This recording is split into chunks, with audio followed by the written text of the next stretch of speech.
Good morning, everyone. We are so delighted you're joining us for today's Artburst Live. We have three of our amazing artists for our upcoming show who will be talking about themselves, their process, and of course, giving us teasers because that's one of our favorite parts of these interviews. Today we're featuring artists Lisbeth Court, Deanna Strawn Wilson, and Laura Tryon Jennings. And as I said, there are three of the artists joining us for our Fancy That online show that opens, gosh, in a little less than 2 weeks. So it opens on November 14th at 10 a.m. Mountain Time, which is Denver time, on artburststudios.com. And all of them will be joined by, like 16 additional artists. And between all of them, they will have over 200 originals available. We've seen the collection. It's spectacular. So you're definitely going to want to be there at the time. Let's not waste any more time, but let's get to our artists. So our first artist today is Lisbeth Court. Hi, Lisbeth, how are you? I'm great. How are you? Good. Happy Saturday. Yeah, it feels early, but it's really not. Oh, I guess it depends on where you're at. Yeah, I'm in the same place you are. Yeah, not too far away. Yeah. So can you tell us about yourself? Sure. I grew up in Nashville, Tennessee, and I grew up in a family of people who were pretty creative. My dad was a freelance writer and photographer and an amateur artist, and my mom a teacher, but very accomplished in needlework. And my sister very, very crafty, and I was a craft counselor, in summer camp and stuff like that. So that's kind of the childhood. And then I my career was actually in historic preservation. I ran nonprofits that helped promote the preservation of historic buildings and historic downtowns that needed to be revitalized. And so I was really in a design field even then. I drew and kind of doodled and stuff like that when I was a kid. But then just being, I think, having my entire career associated with architectural design and interior design and historic architecture really was just a great way to kind of keep design and art in front of me. Mm-hmm. And then when I retired, I got involved in movement called Urban Sketchers. I was at the time I lived on Whidbey Island, north of Seattle, and in Seattle, the founder of Urban Sketchers lived, and so there were a lot of us in the Seattle area that got together and did on-site sketching together in just the early days of that movement. And that's really what got me back into art. I love that. I've seen the urban sketcher movement. Can you describe that just a little bit more, what that did for you in your art journey? Sure. Well, I mean, first of all, it's the way that I learned to draw. Yeah. I mean, urban sketching is actually a situation where people are out, on a stool in a village green or in a cafe, sketching people and what they see. It's different from plein air painting. I mean, it's really sketching what you see and kind of trying to capture the feeling of that place and that time. I remember a early sketcher friend of mine telling me that she felt like when she traveled, that photographs certainly capture a memory, but when you sit and sketch it and then add some watercolor wash, you remember details like you never would remember if you were just taking a photograph. And I have a couple of sketchbooks just to show you. I mean, I'm not going to flip through the whole thing, but I mean, this is an example. This was in Italy. Wow. And so in my cases, I'm not trying to capture sort of all of the sort of a picture postcard of the place. I'm trying to kind of actually have a journal that talks about the place, and I like to draw maps and kind of iconic things that are part of that place. And so that's, maybe the food that I ate in this case. Oh, um, beautiful. Thank you. So I still do that. I still have a really fun sketchbook practice. And I actually have on my website a tab that is sketchbook. So when I go travel, I sketch and I do travel sketching. I post it after that. I've only done it once. I think I was in Mexico City when I did it. It's amazing how many people stop by, and it Yes. also creates conversations with folks. That's right. That's right. They really love kind of seeing it. They're a little bit amazed that you're sitting there. It's not always easy to get people in your sketches because, unfortunately they move. And sometimes if they realize you're sketching them, they kind of get kind of weird. I mean, not weird like me, but just sort of like, they're all of a sudden their face turns funny or something. So it's a challenge. But It just is. great fun. Great fun. It is. And you do notice the details because you want to capture those details That's as right. opposed to just walking by and taking a quick glance. So Mm-hmm. so now how did you go from sketching to where your art is today? Well, I think a couple of ways. First of all, I sort of realized that people were enjoying seeing them, and I wasn't going to rip pages out of my sketchbook to share with people, but I was interested in sharing because I felt like people were really enjoying the art, and so I moved from the sketchbook to doing watercolor paintings. I have one right here. This is actually a print. Kind of applied that ink and watercolor to paintings and then prints like this. And then only recently, well, maybe in the last couple of years, I've really moved into acrylics as well. I mean, I do both, but of course, with acrylics, you can just get such luscious, yummy colors. You can. Well, and colors are important in your work, aren't they? Mhm. They are. They are. Of course, as I said, I started out doing watercolor sketching, and the thing that kind of changed my life when it came to colors was I discovered, or someone introduced to me, these wax crayons that are called Neocolor 2. So Yeah. they're water soluble crayons, or wax pastels. They're made by Karen Dash, and so they're kind of they're a proper art tool. If you just put them on a piece of paper dry, that's what they look like. But if you add water to them, that's what they do. Wow. And so that's the way that in watercolor, I started really getting those bold and deep and saturated colors. And I just loved that. I mean, I'm in awe of beautiful, serene, watery watercolors. But for me, it was just all about kind of adding that punch. When your sketching is a little more detailed and there's more lines and there's more exactness in that. You've Mm-hmm. moved in some cases away from that exactness. Yeah, I mean, I still do that some, but especially for this show, I really just wanted to kind of get loose and really kind of try to do something that was really fun. And you, of course, challenged me to paint bigger.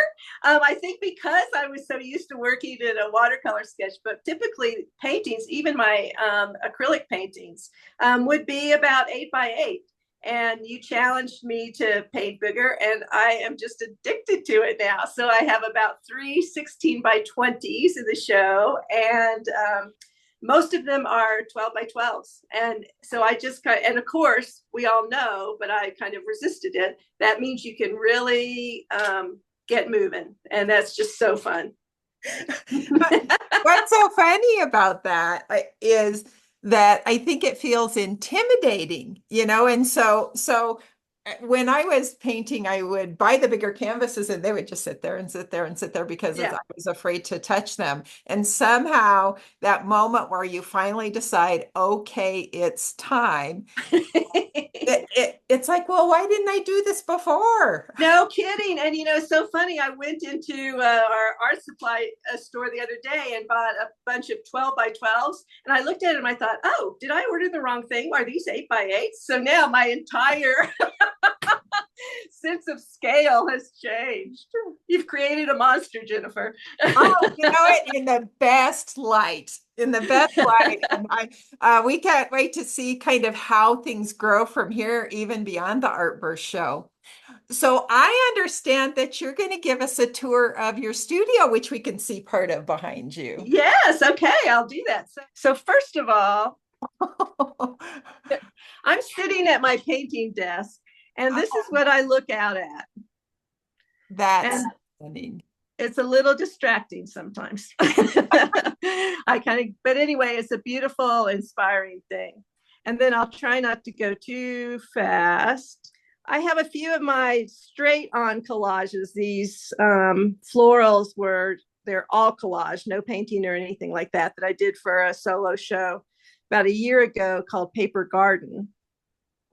And then I too have kind of spots in my studio. This is my the place that I do collage and also will frame things.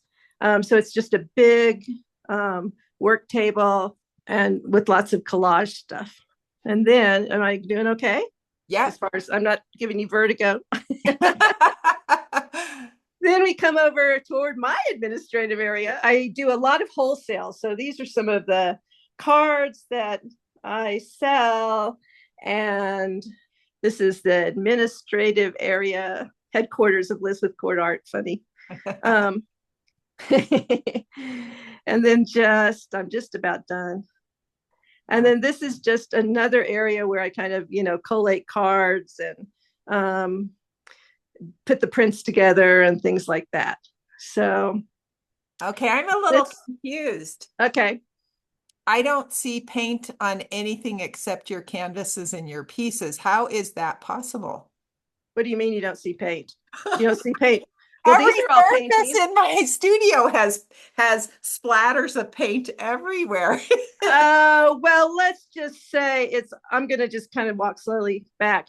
Let's just say it gets all cleaned up. It's always funny when people come to my studio on the Santa Fe studio tour and they're like, oh my gosh, does it always look like this? And I always say, it didn't look like this 24 hours ago. So, it's just cleaned up. And also I did show you the floor and things like that. That's amazing. Well, we loved that, Lisbeth. Now you have a few paintings to share with us that are going to be in the show. Sure, yeah. Well, I'm going to start with one of the big ones that you're responsible for. This is called Tulip Explosion. Wow. And it is a combination of collage, some obviously acrylic, a little graphite, also some pastels. And I don't know if you can see, but there's a lot of texture and hopefully interest in the through the use of like adding some collage bits and combining that with pastel and that kind of thing. So I've had I'm calling these my fancy florals. So I've had a ball with this. And then this is another one.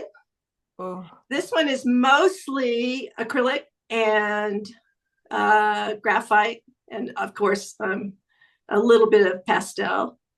And also I try to use sometimes, you can see here, some stenciling to actually, again, add patterns and texture in a way that I couldn't get if I was trying to paint that. Now, Lisbeth, are they on canvas or are they on cradled wood panels?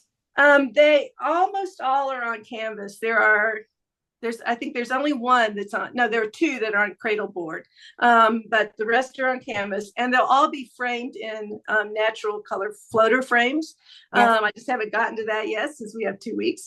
And also, when people go in to see the piece, they'll be able to see it in the frame, in its actual frame, and they'll also be able to see it in scale in some rooms. So that'll hopefully help as well, kind of visualize what you're thinking about. So they'll all come ready to hang. Oh yeah, they'll come framed and ready to hang. That's right. But a Now, very simple frame, as I said. yes. Yeah, well, that really highlights the piece for I sure. think so. Yeah, I think so. Yes.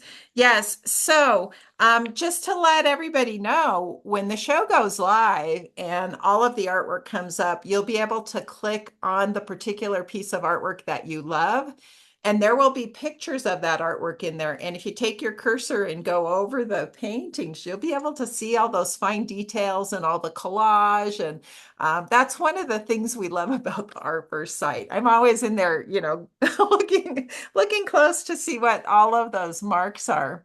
Well, it's interesting. I mean, even when you look at your own work, you're like, wow, what do you know? How on earth did that happen? How that happened? Pretty amazing, really. Yeah. Well, is there anything else that we didn't talk about today that you would like to share with our visitors today? I think the only thing is just that, I mean, in my case, I'm just trying to put joy out there. I mean, it's a tough time in the world. And I mean, unlike some artists who I so admire who have really strong spiritual stories about their art, I mean, mine is I'm just trying to spark some joy and share that joy with people. So I hope that folks find something that speaks to them. I'm just incredibly delighted to be part of this show. I mean, it's just been such a fun experience and such a great group of artists. So I just can't wait myself. I know, you and us both. I think we love when a show comes together because there's something for everybody. So everybody will see the diversity of work when the show goes live, and we're so happy about that. And the joy, as you said, and the thought that goes through everybody's process is very much visible. Their hearts and souls are on canvases and in jewelry and in so many different things. So, Lisbeth, thank you so much for joining us this morning. Oh, thank you. I'm just delighted to be here, and just thanks again for including me.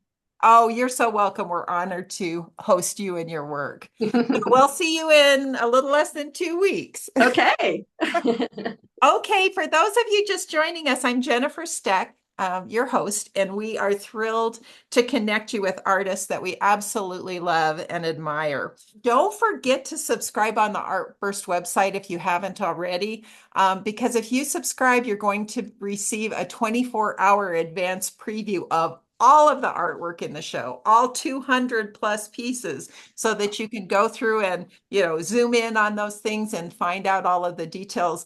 Because, with that many gorgeous pieces of art, you're going to want to narrow down the search to your top favorite so that you're ready to go when the show opens on the 14th. So up next is another one of our brilliant artists, and it's Deanna Strawn Wilson. Hello, Deanna. Good morning. Elizabeth, you said it was early, but it's earlier where I am. No. I still have my morning voice, so forgive me. So where are you from? I'm in Eugene, Oregon. I'm from Southern California, moved to Oregon about 6 years ago. Oh, nice. Beautiful. Just beautiful. So, all right. Well, tell us more about your journey. Oh, well, I've always been a creative person. I started drawing as soon as I could hold a crayon. My dad taught me a lot of drawing early on, and I took any class I could in school and, that kind of thing. And just have dabbled in different creative things over the course of time, from stamping and greeting cards and scrapbooking. Life happens. So I kind of got away of the creative thing for a while, working in my professional career. I work full time as a supervisor of workforce programs. So working with all different kinds of people who need to return to work, and then also really involved in outdoor activities. So there's only so much time Yeah. And then about 10 years ago, my life changed and I had a lot more time, a lot of time, and creating kind of brought me some healing and joy and just some new excitement in my life. And so I was just kind of trying some different things. And because I work full time, I wanted to feel accomplished. And so watercolor dries pretty fast. And so I felt like I could create stuff and be done with it. And that felt good. I needed to feel complete with each piece for a while. So finding that out and figuring that out took a little bit of time. Yeah, it's amazing how it seems like we all have seasons. Family things come up, you're trying to get established in your job. Somehow there eventually comes a time when we can actually express ourselves in other ways, Mhm. and Yeah. art provides that opportunity. Now, how did you begin focusing on figures and portraits and things like that? Oh man, I was so afraid to draw a face. I thought I'm never ever gonna try, And so I did a lot of collage and acrylic and mixed media in the beginning, and it was just like a oval, just a figure without a face, kind of folk arty. And then I thought, well, I'll try it. So I took a online class and learned some techniques that I had learned in school, but it'd been a long time. So just with practice, I thought, oh, it's not so scary. That looks like a face. That looks kind of cool. Um, and as I continued to develop my own style, I found that I want to create a likeness, but it doesn't have to be real. I'm not interested in realism. I'm more interested in capturing an emotion or a feeling in the face. I love to draw eyes, um, and I love to draw, in gesture. So even if I'm drawing straight on, the face is usually up, or there's some heavy lighting or some shadow, that gives an expression or an emotion. And so that is what I really enjoy doing. Well, and I always feel the emotion in every piece I see of yours, and I think it's unbelievable to me, how that develops to where you can have that real sense of connection with a piece. How do you do this? You've already talked about the fact that you're working full time, life gets in the way, it's so easy to get sidetracked. How do you keep art in your world and in your life? Well, one, I feel like I need it for myself. And I think it's really important for us, especially women, to make that time for ourselves. There's so many demands on us in so many different ways that we can forget about doing for ourselves. And so I think it's important to find that time, even if it's just 10 or 15 minutes, half an hour. And I have learned to tell my partner, I am spending time all day Saturday doing art because one, I want to, and two, I've made commitments. So that's the other thing I think that has helped me stay um, consistent in creating is having a commitment to participate in something where there's a goal to complete something, Yes. whether it's an online class or participating in a show like this. Those things keep me, I have to do it. You have to do it. And so creating is, it can be just about a feeling and maybe like journaling or that kind of thing, but it also is a skill that is developed and that takes time. Like anything, you have to practice it if you want to develop to a certain point. And so the more that I do that, the easier it is for me to get myself in my art room and create. Yes.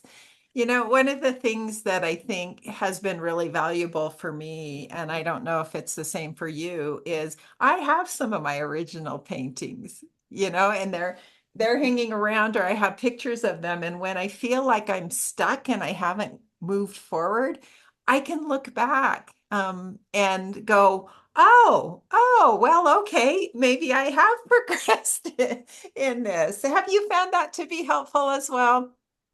For sure, for sure. And I also have learned to kind of go with the flow when that creativity or muse seems to be quiet for a while. And you're like, oh, I want to make something, but nothing's happening, nothing's coming. It's too hard. And, there's some frustration. But to me, that's a time when something is coming, and to be patient and to listen to what that quiet is. And even it could be rest. It could be rest before going into the next time of creativity. But you have to keep doing something, otherwise it won't come. Yeah. I think, I want to say it's Pablo Picasso maybe said something like, your creativity has to find you working. Yeah, I love that You quote. know? Or Elizabeth Gilbert, she has this whole theory of ideas as living beings, and they're out there waiting to be captured and brought to life. And I like that also. Yes, yes. I can't remember the name of her book, but I've read that book as well. I Now, as can't. somebody who kind of took a break, if you will, from creativity, what would you say to someone who's thinking they want to leap back in? Do it. I think community is important. So, if there's something in your local area where you live that you can join a class, or lots of, like, our county has lots of free art opportunities for people to try different things at no cost. So, finding those things that are free. YouTube has fabulous amount of videos. So I always look for the freebies for inspiration, and then what excites you the most, what feels good in your hand, what feels good when you manipulate it. I'm tactile, so I really love paper. And I also like to write. So I will often put text in my painting. So it's like, what feels best to you, and follow that. Yes, yeah, yeah. So true. Experimenting in a variety of mediums out there. I mean, there's so much that we can do. Now, tell us about your collection and how it came to life for our upcoming show. Oh my goodness. I didn't know where I wanted to start, and so I just sat down and started sketching some faces, collecting reference photos that I really liked. And I found a profile and started with that one and loved it how it was, but it didn't feel quite finished. So I just set it aside and I kept drawing faces and painting faces. And I was looking at it and looking at it, and I thought, oh, it needs something. It needs something maybe on the nose. Oh, it's a bee. A bee has landed on her nose. And I don't know, the whole thing has just, I can lay down all the paintings, even though they didn't show up in order, but there is an order to them that now tells a story. And I, talked a little bit how I also like to write. So there is also a little story that I have written that goes with it. So this was my first one, if you can see it. Ah, And so at first, it was just really about the face and the hair, the buns. I was having fun, doing the hair, but I felt like she kind of was looking at something, and the tilt of her head. And I don't know. So I practiced in my sketchbook with the bees. And, it's not a realistic bee. And again, it's not about that for me. It's really more about there's a connection. I think you can see a connection between this little bee and this woman.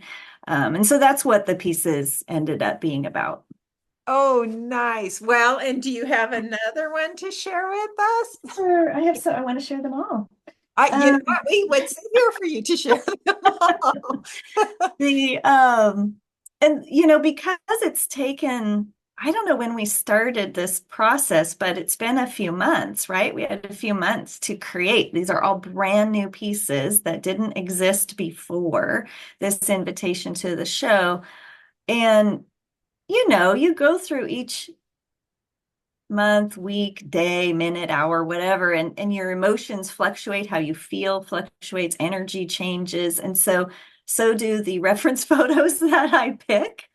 And so this one, she is, I think she's got a really strong sense about her. I think her expression is a little powerful, like, don't mess with my bee. You can see the bee down here on the flower. She's like, this is my garden. Do not mess with that. You know So, what I love about those is they go from really lights to mm, darks. And mhm, the contrast is part of that story too. That's what mhm. I get out of it. It definitely directs your eye and how you kind of view and read each painting. Yeah, and I think I'm listening to the painting also. How much does it want? How much paint does it want? Who is this person? What is her story? How much is she revealing? And how do I connect with that? How is the viewer going to connect with that? And then I will put it aside. I don't always know if they're done, so I don't know. I think sometimes I could touch them forever. Um, and at some point there's something that will say, okay, don't do anymore. This is it for now. Yes.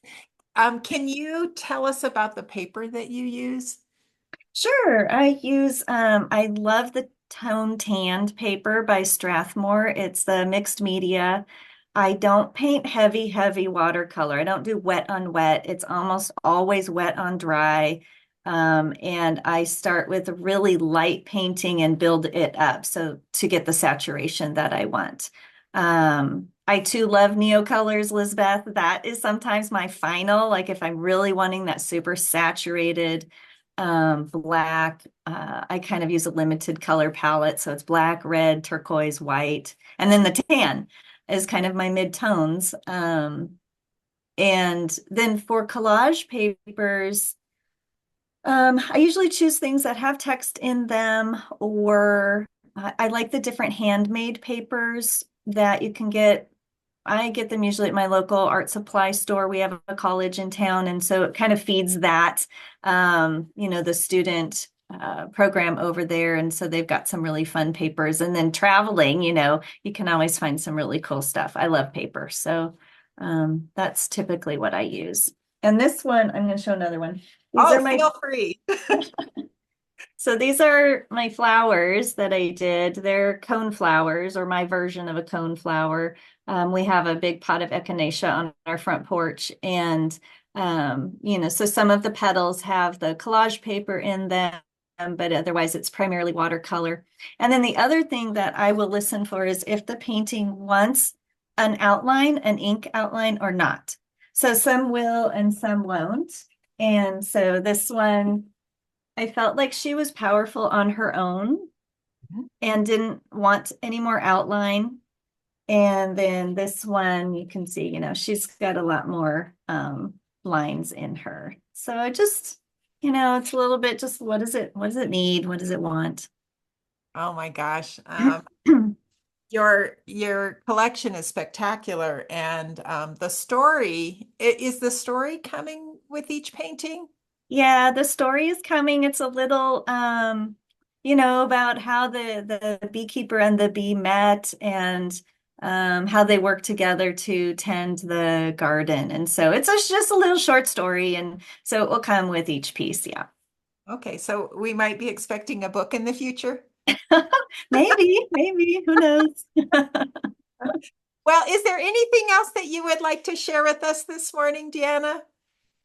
Oh, just that, I hope that you all join and take a look. There's going to be so many fabulous pieces of art and all different types.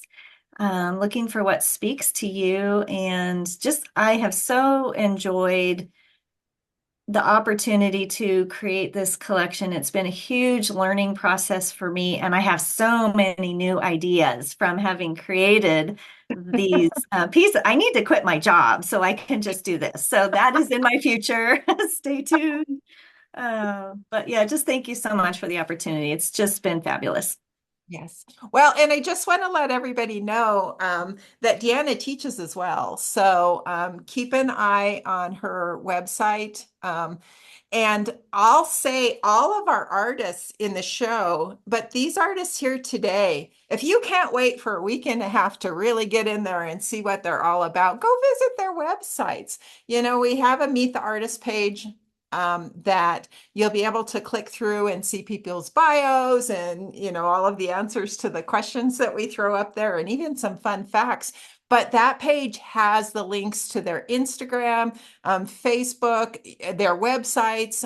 If you find a favorite artist here, it's time to go in and to make sure that not only you attend the ArtBurst show, but that you sign up so that you don't miss their journey as it continues down the road. So Deanna, thank you so much for joining us today, and we can't wait for the show. Artists always share such nuggets of inspiration during these conversations. I mean, I'm looking at, you know, some of the studios and looking at my studio going, oh, I got to get busy and reorganize over here. But they just inspire me. The way that you can really help all of the artists is to spread the word. You know, sometimes it's hard as an artist. We're focused on painting and creating, and you know, to send our work out into the world. It's so helpful if you can spread that word with people that you know would love the art and following the journey of these artists. Okay, well, last but not least, we are excited to feature Laura Tryon Jennings this morning. Hi, Hello. Laura. Happy to be here. Oh, we're so happy you're here. You know what I love about this live this morning is the diversity of work that shows just in this hour that we're sharing with people. I know. It's so cool to see that. And also we're from such different, like from Oregon to Santa Fe and Massachusetts for me. I knew Colorado. So I think that's really cool too, getting to know people from all over the place. It's so true, so true. Well, tell us about you and your journey. Okay. Like many artists, since I was a little kid, I just loved to paint and draw and do anything that was creative. As soon as I could hold a pencil, I was on my way. And even when I was younger, I always thought I was going to be an artist. So I always felt like there was no other option for me, kind of in a way. Just it was the only thing I really was good at, or kind of good at. And so I always knew I was going to do that. I majored in art, took all the art classes I possibly could in high school. Didn't even go to lunch or studies. I would just be down in the art room all the time. In fact, even still had a relationship with my art teacher from high school up until like now. And I'm actually worried about, she's not responding. So I'm kind of concerned something may have happened. But anyway, but she's been to some of my openings, and that was, been really cool for her too, I think, to see me go. Always knew I was going to do that. I started off as a graphic designer because, also worried about how am I going to make it as a living. And so I did that for about 8 or 9 years, maybe. I get confused. I'm not really good with time. But I painted a little bit in between all that too. And then started having children and was trying to figure out how I was going to do this. But the painting somehow was really, really calling me. And I just figured out I'm just going to do it. So I started getting up at 5 a.m. to get like a few hours of painting in before the kids would get up. And then just kept trying to figure out different schedules to see how I could make that all work. And I'd paint when they were in for their naps. And then I got to the point where I just said my studio was just going to be their playroom because it was just too hard to have it separate. So I would just paint away and they would be on the floor doing whatever they were doing. And I just would look at their castle and go, oh, that's a beautiful castle. Mm-hmm. And then, it would be chaos, but it somehow worked. And I was trying to figure out how to get, trying to do 30 to 40 hours of, work in a week with them. And somehow I kind of figured it out. And I really got lucky too at the beginning. I lived in Virginia at the time, and I had a show my first show, I got Best in Show, which was also very encouraging because as an artist, you're by yourself all the time and you don't know if you're doing anything good. And so that was really encouraging. And I had someone that really helped me down there and helped promote me. So again, it was sort of I just lucked out kind of thing. And so then I just said, well, I guess I'm an artist. So so then I just kept painting, and I've been doing it now. I think it's 32 years, which is sort of astounding to me.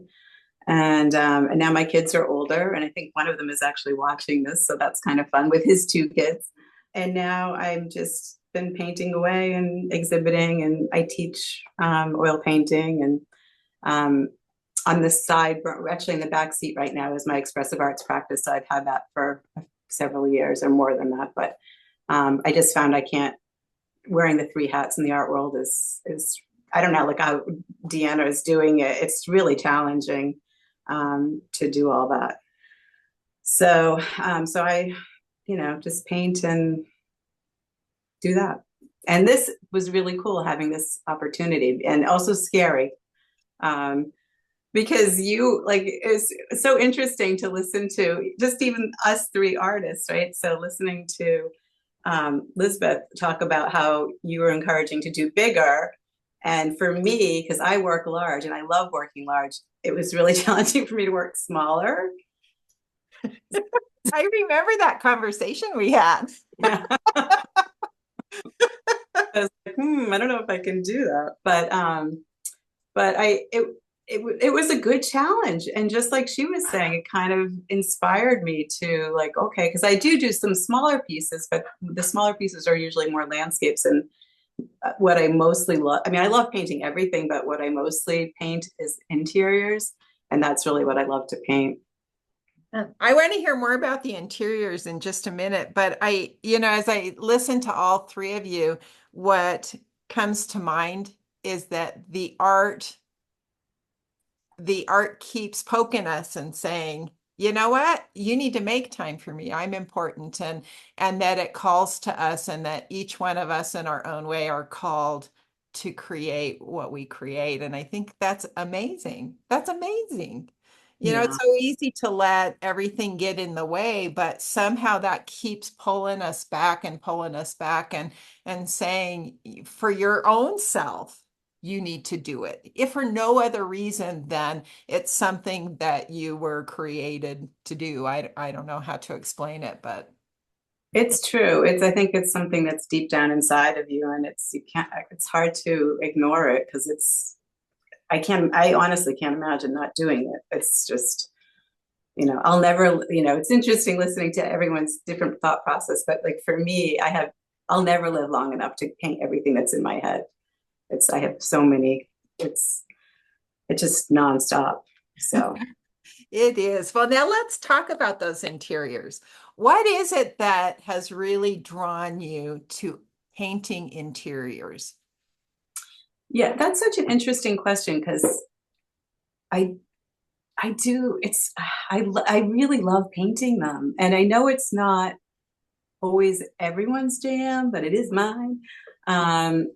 But we paint from our hearts, and I think there's a few things. This one actually recently came up for me because I forgot about this sort of.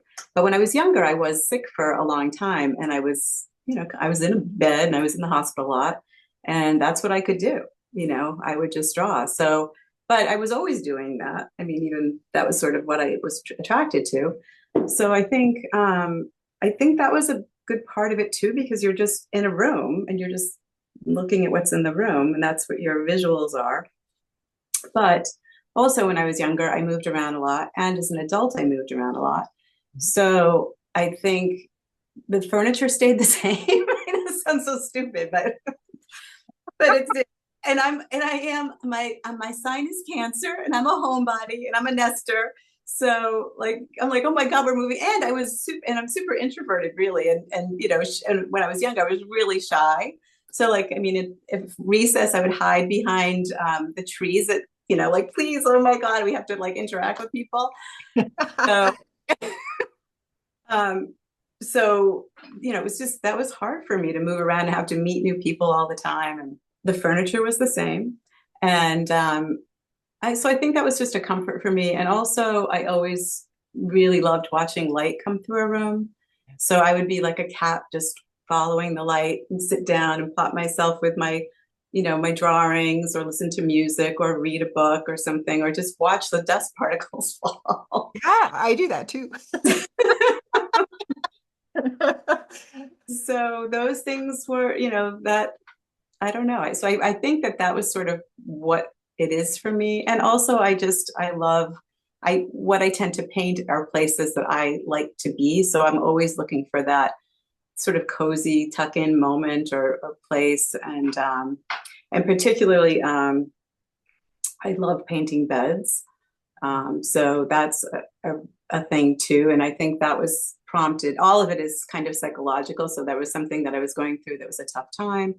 And I just started painting these beds, and I started thinking about that and why was I doing that? Because I'm not always aware of why I'm doing things. But I think it was really about being really vulnerable and having to accept help from people, because that was really a comfortable thing for me. And so you wake up in your bed, you sleep in your bed, you have passion, you angst, you daydream, all these emotions are going on. And so the bed series started from that, and I'm still painting them. I mean, even though I'm not in that same sort of headspace, but I feel like that's your really authentic self, because no one's really around other than maybe if you have a partner or something. And it's just your core self is there. And so I just really love that. And I love painting the fabric, the folds and all of that. And of course, again, light kind of filtering through a room somehow with a window vista. That's another part that's important too. So up coastal, and so I love the water, and I like painting that. But anything that's outside, it's sort of that, and I love being outside. So that's why it kind of incorporates both those things. Yeah, I love that. There's something about those cozy spaces in our house that feel safe. And like you said, you can be your genuine self, your sweats, your, Yeah. whatever, you don't brush your hair for a couple of hours. And you can just kind of settle in and be. And I think that's what's powerful about your pieces. I think they remind me sometimes of those when I don't have all of those things calling to me saying you should be doing this and you should be doing that, but just to actually sit and look out the window in particular. So Rebecca says every one of Laura's paintings feels like an intimate glimpse into a story. I love your use of light, and you paint a sense of invitation to vulnerability that feels really special. Oh, thank you. Thank you for saying that. Yeah, that's a big word too for me, I think that was the piece for me when I started the bed series. It was really about allowing myself to be vulnerable, which was not a comfortable thing at the time. And now I'm just used to it. And I'm like, oh yeah. So, I don't know what I'm talking about. Well, and the fact, I mean, you show your art in many places. So Artburst is just one of a number of places where you can find Laura's art. And so you talk about the introvert. I think many of us as artists are introverts. We can kind of hide behind our canvases and behind the process. In some ways, the difficult part of that is to step out in public and to show people your heart in your work. Yeah. It's true. It is true. Yes. I think, again, I don't know, like I'm not, I feel like as an artist, you're not always aware of what it is that you're painting. And whenever I get ready for a show and then I see all the work out, then I realize it really is like watching like a visual journal of my life, because I can know exactly what was going on and what was happening, or kind of similar to what Deanna was saying, the story started developing. It's not quite like that for me, but it's definitely like a visual journal. So if I look at my earlier work with 3 young kids running around and trying to, it's much more topsy-turvy. But I was still painting interiors, like from the get-go, really. But there were more figures were in them a lot then. And but you never knew where the ceiling and the floors began and ended. And the colors were a little bit more jewel-like, and then it shifts. So 20 years ago, my mom died, who I was really close to, and we had a thing about shells. If there was a way to let the other person know in the afterlife, we would leave a shell on each other's beds. And so somehow I was able to get that sign, and that's a long story. So then I started a series called the Serial Series, which kind of, there was an evolution to that. But anyway, it ended up with the Serial Series. And my mom, one of the few things she could eat at the end was Cheerios. And she drank tea, and she had a thing for pretty linens. And then we had our seashell story. So, but also seashells, I feel like, are a very reflective thing to do. And, kids do it, we collect shells, and it's a kind of a meditative thing. And so there was that piece of it. Plus cereal is just universal, kind of. We all gave our kids cereal. We ate cereal when we were kids, so there's that aspect to it as well. But so I did a whole series of that, and the colors got more subdued, and my paintings became more reflective and more, the floors and the ceilings started showing up, which, it's kind of weird. So I was still doing my interiors too, along with the Serial Series. And then what's sort of evolved is now, not in all my paintings, but in many of them, there's a seashell somewhere in the interior as sort of an homage to my mom. I find that with the smaller paintings, it's really hard for me to get the shells in there, because a lot of times it looks like, because they're so small, it's like, is that Kleenex that's in there, or what is that? That's so funny. Now, Yeah. do you have some pieces to show us today? So I do. I'll start with this one here. So this is just one of those cozy spots. It's a little interior with the light falling in, and I want to be in my own paintings most of the time. So it's just, those window seats, there's something about a window seat that, you just fall into. And then there's, the distant water view that's out there. And just, That's amazing. that's it. And then there's this one too. So this is just another cozy spot where you just want to have a glass or, a cup of coffee with a friend or someone and just hang out. And again, it's about that light coming in. And this is a winter scene, which I don't often do. And there's no water view in this one either, which is different for me. But it's still about that light falling through a room. And so these are, for me, these are small. These are 9 by 12s, I think, something like that. So, and I don't know, if there's time to show the studio, or should we just wrap it up? Oh, you know what? If we can do it quickly, that would be great. Yeah, we try to make sure and stay in the hour so that we honor everybody's time, but it's studio. So I'll just show you a little bit of how I work, because I just think it's always so interesting to see someone's studio. So this is really where all the magic stuff happens. And in the winter, I get to do a fireplace. And this is a little sneak preview of the paintings that are going to be in the show.